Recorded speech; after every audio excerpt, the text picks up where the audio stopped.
And I'm still called controversial for these things. And I say to them, the fact that I made an album years ago, and on that album was a song that talked about how the government spies on you and spies on other people and uses that information maliciously, not just for the benefit of protecting citizens from a terrorist attack. We went through this. And back then, it's not controversial that I said it. It's controversial that they were doing it the entire time. That's the controversial part. So I think what we're dealing with now is the after effects of that and what is happening to society to make it apathetic to that. Because in a world where that much is corrupted by your government, you would think that there would be more people saying more things, even on a mainstream level, about how it is. But you see very little of that, which is done purposefully, which is why the industry is the way it is. You know, me and a handful of other people are going to have the opportunity to say their piece and have people hear it. But unfortunately, you know, I know what they're going to promote. Yeah.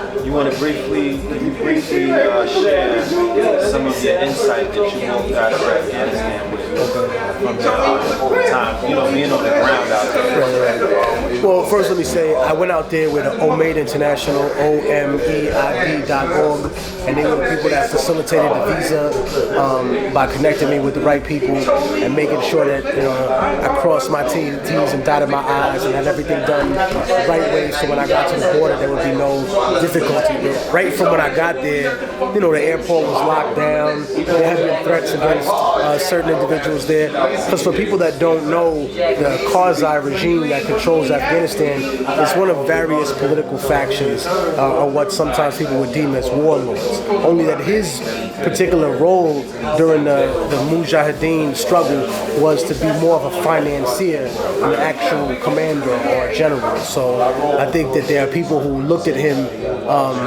kind of sideways as an outsider coming into it from the beginning of the reorganization after the Taliban was ousted from power.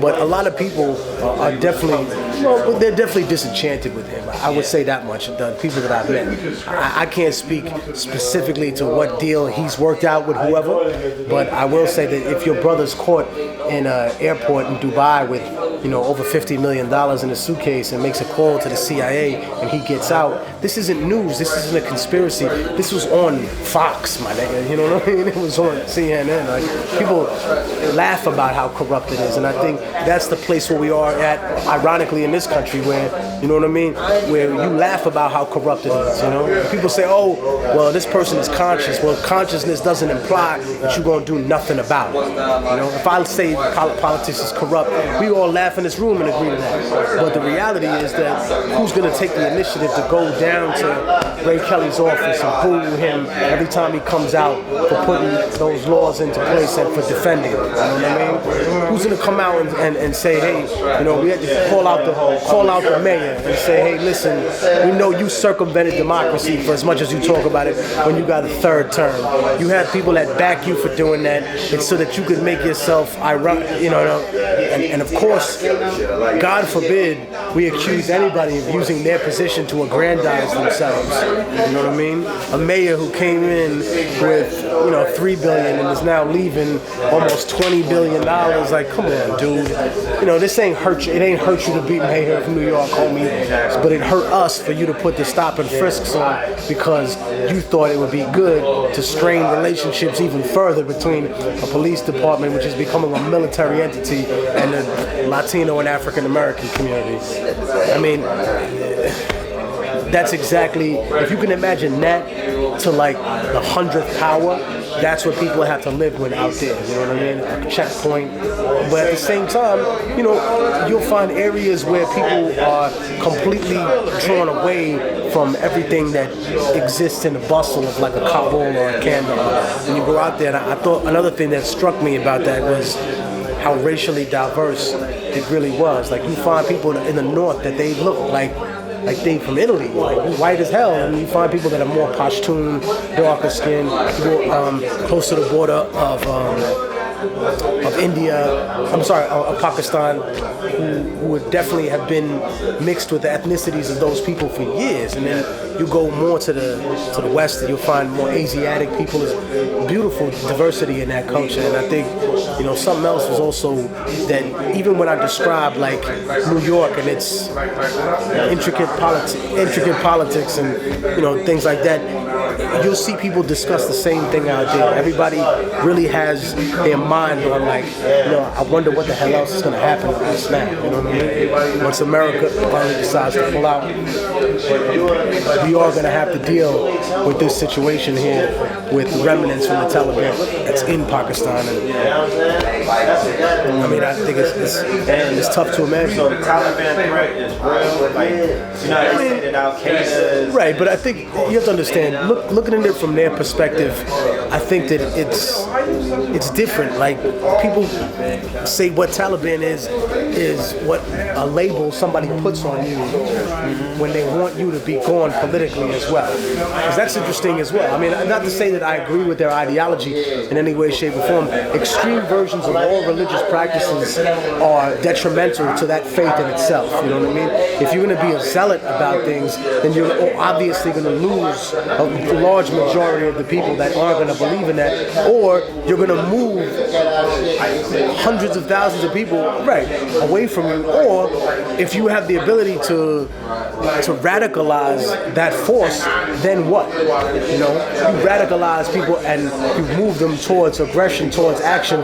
What I think is left out of the story is that the radicalization of people, and especially the radicalization of Islam in that area, was done specifically by the CIA to effectively combat the idea that Russians were going to come in with communism, and that communism was not only anti-religion, but specifically anti-Islam, that it wanted to destroy the Quran.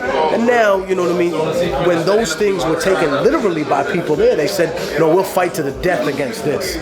And that was what they did, because that area is known for being where empires go to die. Alexander the Great failed there.